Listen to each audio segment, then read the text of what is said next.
ପଞ୍ଚମ ଥର ମୁଖ୍ୟମନ୍ତ୍ରୀ ଭାବେ ଶପଥ ନେଲେ ରଙ୍ଗାସ୍ୱାମୀ।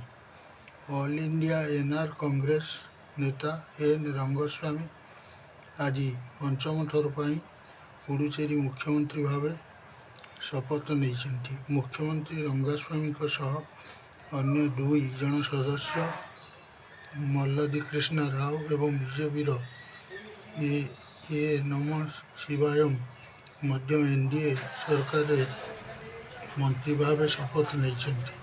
ପୁଡୁଚେରୀ ଉପରାଜ୍ୟପାଳ କେ କୈଳାସନାଥନ, ଏନ୍ ରଙ୍ଗସ୍ୱାମୀ ଏବଂ କ୍ୟାବିନେଟ୍ ମନ୍ତ୍ରୀମାନେ ଲୋକସଭା ଭବନରେ ଆୟୋଜିତ ଉତ୍ସବରେ ଶପଥ ପାଠ କରାଇଛନ୍ତି। ପୂର୍ବରୁ 4 ଥର ମୁଖ୍ୟମନ୍ତ୍ରୀ ହୋଇଥିବା ରଙ୍ଗାସ୍ୱାମୀ କଂଗ୍ରେସ ଛାଡ଼ି 2011ରେ ଏନ୍ଆର୍ସି ଦଳ ଆରମ୍ଭ କରିଥିଲେ। ଏଆଇଏନ୍ଆର୍ସି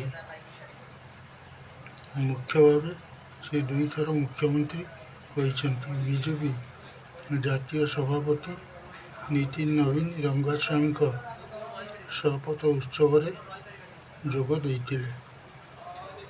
ପଞ୍ଚମ ଥର ପାଇଁ ପୁଡୁଚେରୀର ମୁଖ୍ୟମନ୍ତ୍ରୀ ହୋଇ ସେ ଏକ ନୂଆ ରାଜନୈତିକ ରେକର୍ଡ କରିଛନ୍ତି।